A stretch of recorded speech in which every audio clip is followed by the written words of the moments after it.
नमस्कार दोस्तों PCS academy में मैं आप सभी लोगों का स्वागत करता हूं। और दोस्तों आज की डेट में हम लोग वैदिक संस्कृति को देखेंगे और इसके प्रारंभिक परिचय के बारे में देखेंगे कि किस तरीके से जो आर्यों की उत्पत्ति और किस तरीके से इनका मूल स्थान जो मूल निवास स्थान था, तो उन सारी चीज़ों के बारे में आज हम लोग बहुत अच्छी तरीके से बात करेंगे। दोस्तों ये वीडियो अच्छा लगता है तो वीडियो को लाइक कर दीजिएगा और वीडियो को शेयर भी कर दीजिएगा। देखिए वैदिक संस्कृति की जहाँ तक बात करते हैं तो सबसे पहले वैदिक शब्द जो आया है, शब्द को समझिए कि शब्द किससे बना है। तो वैदिक शब्द जो बना है वो वेदों से बना है, वेदों से, ठीक है। जैसे हमारे यहाँ 4 वेद हैं, ऋग्वेद, अथर्ववेद, सामवेद, ठीक है, यजुर्वेद।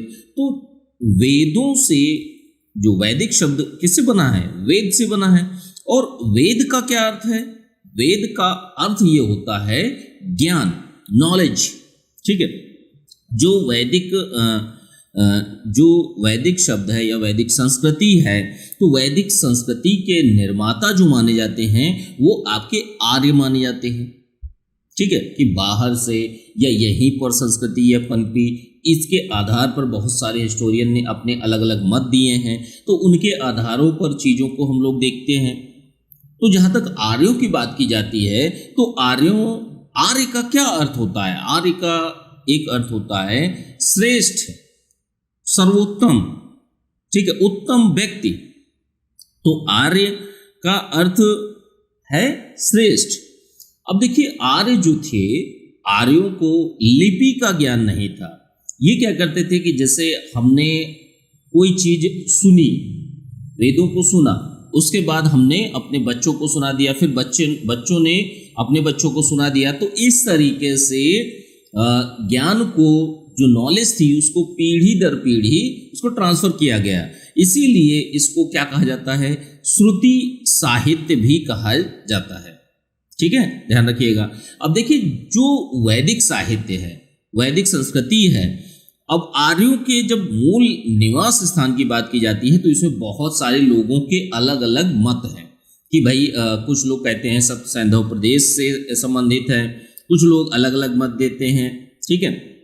आर्यों के मूल निवास स्थान की जहाँ तक बात की जाती है तो सप्त सैंधव प्रदेश का मतलब यह है कि यह जो वैदिक संस्कृति है, यह सप्त सैंधव प्रदेश जो 7 नदियों के बीच का जो भाग था उसको सप्त सैंधव प्रदेश कहा जाता है। तो 2 व्यक्ति थे, अविनाश चंद्र दास और डॉक्टर संपूर्णानंद। तो इन्होंने बताया कि जो आर्य थे, आर्यों का जो मूल निवास स्थान था वो सप्त सैंधव प्रदेश था। यह जो आर्य थे वो सप्त सैंधव प्रदेश के निवासी थे, क्योंकि देखिए ऋग्वेद में देवासुर संग्राम का वर्णन मिलता है।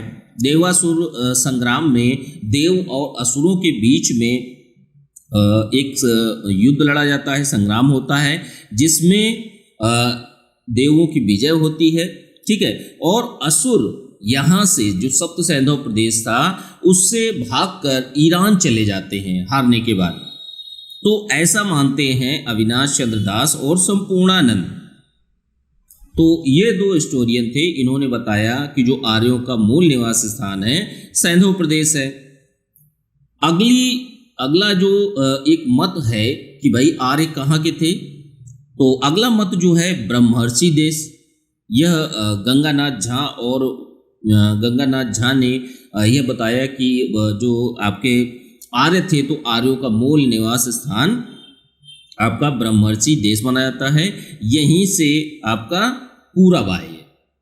अब देखिए अगला जो मत है कश्मीर का मत है कि जैसे लोग कहते हैं कि जो आर्य थे इनका मूल निवास स्थान कश्मीर था। डॉक्टर LD कल्ला कहते हैं आर्य जो थे कश्मीर प्रदेश के निवासी थे। अब ये अपने अपने तर्कों के आधार पर चीज़ों को देखते हैं और कहते हैं। देखिए उत्तरी ध्रुव की जो अवधारणा है कि भाई बाल गंगाधर तिलक ने दी थी कि भाई ये जो आर्कटिक रीजन है तो वहाँ से आपके आर्य भारत आए, ऐसा बात कही जाती है बाल गंगाधर तिलक के द्वारा, ठीक है। का आर्यों का स्थान उत्तरी ध्रुव बताया है। तिब्बत एक स्थान है, ठीक है, आपका चाइना का इस समय उस पर अधिकार है। तो तिब्बत पर देखिए तिब्बत की जो अवधारणा दी कि भाई जो आर्य आए वो तिब्बत से आए, तो इस अवधारणा का प्रतिपादन जो किया वो स्वामी दयानंद सरस्वती ने किया। अब कुछ विदेशी मत भी हैं कि जैसे यूरोप में हंगरी, जो हंगरी एक देश है, तो वहाँ से जो आर्य थे आपके यहाँ भारत आए, तो इसको इस अवधारणा को प्रतिपादित करते हैं पी गाइल्स। और इन्होंने बताया कि जैसे जो हंगरी में वहाँ पर पेड़ पौधे वनस्पतियाँ मिलती हैं वही चीज़ें हमारे भारत में मिलती हैं। तो इस आधार पर इन्होंने यह अनुमान लगाया कि जो आर्य थे, आर्य हंगरी से भारत आए थे। जर्मनी की अवधारणा है कि भाई जो यो आर्य थे वो जर्मनी से आए। तो इस अवधारणा का प्रतिपादन किसने किया? हर्ट एवं पेनका ने। अब इन्होंने क्या बताया कि भाई जर्मनी के जो लोग हैं उनकी बनावट और प्लस भारतीयों की बनावट दोनों की सेम है, इस वजह से शारीरिक बनावट को आधार माना इन्होंने और बताया कि जर्मनी ही आपका आर्यों का मूल निवास स्थान है। दक्षिण रूस, यूक्रेन वाला क्षेत्र, देखिए गार्डन चाइल्ड और नेहरिंग ने इसको बताया था, जो दक्षिणी रूस यूक्रेन में जो मृदभाण पाए गए थे वही मृदभाण आपके भारत में पाए गए। तो इसी वजह से इन्होंने बताया कि जो समानताओं हैं मृदभाणों में, मृदभाणों की प्राप्ति के आधार पर, तो इन्होंने बताया कि भाई जो आर्य थे वह आपके भारत गए, कहाँ से गए? यूक्रेन से आए। ठीक है। अगला जो मत आता है आपका मध्य एशिया से आता है, पश्चिम एशिया से आता है। बैक्ट्रिया को मूल निवास स्थान माना मैक्स मूलर ने। ध्यान रखिएगा, मैक्स मूलर ने क्या माना कि भाई जो बैक्ट्रिया स्थान है वहां से आर्य लोग भारत आए। जिंद अवेस्ता एक ग्रंथ है ईरान का, तो इसमें भी चीजें बताई गई हैं। अब देखिए अगला जो है आपका एशिया माइनर या पश्चिम एशिया का जो अभिलेख है, तो यह अभिलेख जो है इराक में 2200 ईसा पूर्व प्राप्ति हुई थी और बाद में टर्की में भी इनकी चीज़ें मिलती हैं। और एक बोगज कोई अभिलेख है जिसकी प्राप्ति 1400 ईसा पूर्व है। देखिए सिंधु सभ्यता 1500 ईसा पूर्व समाप्त हो जाती है। उसी के बाद से आपका काल जो माना जाता है वो आपका किसका? आर्यों का काल माना जाता है। ठीक है। अब देखिए जब प्राप्ति या मूल स्थान की बात करते हैं तो एशिया माइनर जो है आपका तुर्की, वर्तमान तुर्की का क्षेत्र है और यहाँ से बोगज कोई का अभिलेख मिला था। इसमें देखिए जो इंद्र है, मित्र है, वरुण है, नासत्य देवता, इसके प्रमाण, इनके नाम मिलते हैं बोगजगोई अभिलेख में। तो इसके आधार पर कहा जाता है कि भाई एशिया माइनर से जो आर्य लोग थे वो आए। लेकिन देखिए बोगजगोई अभिलेख में आपका अग्नि देवता का उल्लेख नहीं है, ध्यान रखिएगा।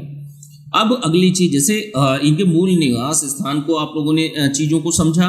अब इसके बाद में इसी के जस्ट आप काल निर्धारण को देखिए कि वैदिक काल को हम किन किन भागों में बांट सकते हैं। तो देखिए 2 भागों में बांट सकते हैं, ऋग्वैदिक काल या पूर्व वैदिक काल जिसको कहा जाता है, और दूसरा है आपका उत्तर वैदिक काल। तो इन्हीं 2 भागों में बांटकर हम लोग सारी की सारी चीजें, सामाजिक, आर्थिक, राजनीतिक, धार्मिक, सारे पक्षों को अच्छी तरीके से देखेंगे। देखिए ऋग्वैदिक या पूर्व वैदिक काल की जहाँ तक बात की जाती है तो यहाँ पर जो है लोहे का उल्लेख नहीं मिलता है और 1500 ईसा पूर्व से 1000 ईसा पूर्व के बीच का यह काल माना जाता है। ध्यान रखिए, क्योंकि 1500 ईसा पूर्व तक जो सिंधु सभ्यता थी, हिस्टोरियन का मानना है कि वही समाप्त हो चुकी थी और सिंधु सभ्यता का पतन 1500 ईसा पूर्व से हो चुका था। तो इस काल को क्या कहते हैं? ऋग्वैदिक या पूर्व वैदिक काल कहा जाता है। अगली चीज क्या है? अगली चीज है आपकी उत्तर वैदिक काल। उत्तर वैदिक काल की जो अवधि है वो आपकी 1000 से 600 ईसा पूर्व तक मानी जाती है और यहाँ पर उत्तर वैदिक काल में ही लोहे का उल्लेख भी मिलता है, साक्ष्य भी प्राप्त होता है। एक जगह है अतरंजी खेड़ा उत्तर प्रदेश में, तो वहाँ से लोहे के साक्ष्य प्राप्त होते हैं। और इसी के बाद उत्तर वैदिक काल के बाद जो है आपकी द्वितीय नगरीय क्रांति का काल आता है। ठीक है, यहाँ से चीज़ें और परिवर्तित होती हैं जाकर। अब देखिए ऋग्वैदिक आर्यों का, जैसे जो ऋग्वैदिक आर्य थे उनका भौगोलिक क्षेत्र की जहाँ तक बात की जाती है तो 3 क्षेत्रों में विभाजित था। ध्यान रखिएगा, अफगानिस्तान वाला रीजन, उसके बाद सप्त सैंधव प्रदेश, उसके बाद कुरुक्षेत्र यानी दिल्ली के आसपास का क्षेत्र जो है।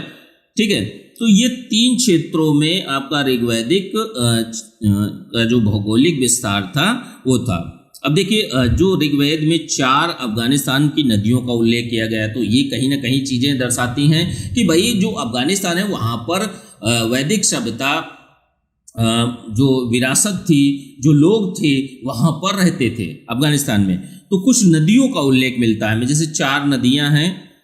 तो जैसे जो कुभा नदी है, कुभा नदी को काबुल नदी वर्तमान में कहा जाता है, कुरुमु को कुर्रम नदी कहा जाता है, गोमती को गोमल कहा जाता है और सुवास्तु को स्वात कहा जाता है। ठीक है, तो ये कुछ प्राचीन नदियां हैं, उनके वर्तमान के नाम हैं। अब ऐसे ही देखिए, ये प्रारंभिक परीक्षा में बहुत बार पूछ लिया जाता है, डायरेक्टली क्वेश्चन ऐसे पूछ लिए जाते हैं। सप्त सैंधव प्रदेश जो दूसरा पार्ट है वो कौन सा है, सप्त सैंधव प्रदेश का वर्णन। तो इसमें 7 नदियों के बारे में बताया गया है, तो इतना ध्यान रखिएगा। ठीक है, इसीलिए इसको सप्त सैंधव प्रदेश कहा जाता है। तो सबसे पहले कौन सी है, सिंधु है और सरस्वती है, 2 नदियां हो गई। उसके बाद सुतुद्री वर्तमान में ये प्राचीन काल का नाम है। जिस समय वैदिक सभ्यता थी तो उस समय सतलज नदी को ही सुतुद्री नाम से जानते थे। विपाशा को वर्तमान में क्या किस नाम से जानते हैं, ब्यास नदी से नाम से जानते हैं। पारुष्णी को वर्तमान में रावी नदी के नाम से जानते हैं। वितस्ता को झेलम नदी के नाम से जानते हैं वर्तमान में। और अस्किनी को चेनाव नाम से जानते हैं वर्तमान में। तो इस तरीके से जो आपका घिरा हुआ रीजन था उसको हम लोगों ने सप्त सैंधव प्रदेश कहा। अब देखिए तीसरा रीजन आ रहा है, ध्यान रखिएगा। तीसरा रीजन कुरुक्षेत्र को ही ब्रह्मावर्त कहा। तो पूरी की पूरी वैदिक सभ्यता जो थी 3 पार्ट में, अफगानिस्तान का क्षेत्र, आपका जो सप्त सैंधव प्रदेश और जो आपका कुरुक्षेत्र का ब्रह्मावर्त वाला क्षेत्र, ये 3 पार्ट में पूरी की पूरी वैदिक सभ्यता या आर्य विस्तारित थे। इसके बाद में उत्तर वैदिक काल में आगे बढ़ेंगे, उत्तर भारत में आएंगे, तो आगे की चीज़ें हम लोग उत्तर वैदिक काल में देखेंगे जाकर। देखिए ऋग्वेद में कुछ नदियों का भी उल्लेख किया गया, बहुत बार पूछ भी जाता है एग्जाम्स में कि ऋग्वेद में गंगा का 1 बार उल्लेख हुआ है, यमुना का 3 बार उल्लेख हुआ है। कश्मीर की एक नदी है जिसका ऋग्वेद में उल्लेख मिलता है, जिसको मरुद्रधा कहते हैं, मरुद्रधा। ठीक है, हिमालय की एक चोटी है मूजवंत, तो इसका उल्लेख भी आपका ऋग्वेद में मिलता है। मूजवंत पर्वत से आपका चोटी जो थी तो उसे सोम की प्राप्ति, पेय पदार्थ सोम की प्राप्ति होती थी। ठीक है, अब अगली चीज क्या है, उत्तर वैदिक आर्यों का भौगोलिक क्षेत्र। जैसे देखिए हम लोगों ने अभी ऋग्वैदिक काल के चीजों को देखा, भौगोलिक विस्तार। अब उत्तर वैदिक आर्यों का भौगोलिक क्षेत्र की जहाँ तक बात करते हैं तो देखिए आर्यों के प्रसार का वर्णन जो है, भाई पहले ये 3 क्षेत्रों में थे, अफगानिस्तान, ब्रह्मावर्त और आपका सप्त सैंधव प्रदेश, लेकिन अब ये आगे बढ़ते हैं, भारत के मध्य भाग में अब ये आते हैं। तो देखिए आर्यों के प्रसार का वर्णन जो है शतपथ ब्राह्मण में मिलता है। विदेद माधव की कथा में मिलता है कि भाई ये बताया जाता है कि भाई विदेद माधव एक व्यक्ति थे और उन्होंने नदियों को आग के गोले से जलाया था। अब इनकी ऐसी कुछ कथाएं हैं और ये साथ में चलते चले आते हैं। इनके साथ में एक व्यक्ति रहते हैं, पुरोहित रहते हैं, पुरोहित गौतम राहुगण। ठीक है, विदेद माधव की। तो देखिए इसमें अच्छी बात है, ये क्वेश्चन भी पूछा गया है इस पर पीटी में। ठीक है, तो ध्यान रखिएगा। और ये नदियों को जलाते चले आते हैं और काफ़ी, और उसके बाद में यह रेवा नर्मदा नदी का उल्लेख भी आपका शतपथ ब्राह्मण में मिलता है। ठीक है, और सदा नीरा यानी गंडक नदी तक पहुँचते पहुँचते ये गंडक नदी को नहीं जला पाते, तो इन्होंने कह दिया कि भाई पूर्वी सीमा हम गंडक नदी को निर्धारित कर देते हैं, यानी सदा नीरा को। तो ऐसी चीजें जो इनकी घटनाएं थी वो इस तरीके से चलती हैं। ठीक है, उत्तर वैदिक साहित्य की जहाँ तक बात की जाती है तो उत्तर वैदिक साहित्य में गंगा दोआब या गंगा यमुना दोआब विंध्याचल का वर्णन मिलता है और यह दक्षिणी सीमा भी रहती है। ठीक है, ध्यान रखिएगा। पूर्वी सीमा सदानीरा गंडक रहती है और आर्यों ने संपूर्ण उत्तरी भारत का नाम जो है, जैसे ऊपर वाले सप्त सैंधव प्रदेश, ब्रह्मावर्त और अफगानिस्तान, तीनों को मिलाकर इन्होंने सप्त सैंधव ऋग्वैदिक काल के आर्यों का स्थान माना। लेकिन अब उत्तर वैदिक काल में जब जाएंगे तो इन्होंने आर्यवर्त नाम दे दिया। जब ये प्रसार करके मध्य भारत में आई तो इसको नाम क्या दिया इन्होंने? आर्यवर्त दिया। ठीक है, आर्यवर्त देते हैं। अब देखिए वैदिक काल की कुछ नदियों को देखते हैं कि जैसे वैदिक काल में तो वैदिक संहिताओं में 31 नदियों का वर्णन मिलता है। ध्यान रखिएगा, यह इंपॉर्टेंट है। 31 नदियों का वर्णन मिलता है, जिसमें से 25 केवल जो हैं वो केवल ऋग्वेद में उल्लेख किया गया है। 25 नदियों का उल्लेख केवल ऋग्वेद में किया गया है। ऋग्वेद के नदी सूक्त में 21 नदियों का उल्लेख किया गया है। सिंधु सभ्यता, जो सिंधु नदी है, तो इसका सर्वाधिक उल्लेख किया गया है। इतना ध्यान रखिएगा। सबसे पवित्र नदी देवी तमा, नदी तमा, तो यह नाम जो दिए जाते हैं वो आपका किसके लिए दिए जाते हैं? सरस्वती नदी के लिए दिए जाते हैं। अब देखिए ब्यास नदी का, देखिए कुछ ऐसी अपवाद टाइप की चीजें भी रहती हैं कि भाई ब्यास नदी का कहीं उल्लेख हमें ऋग्वेद में नहीं मिलता है।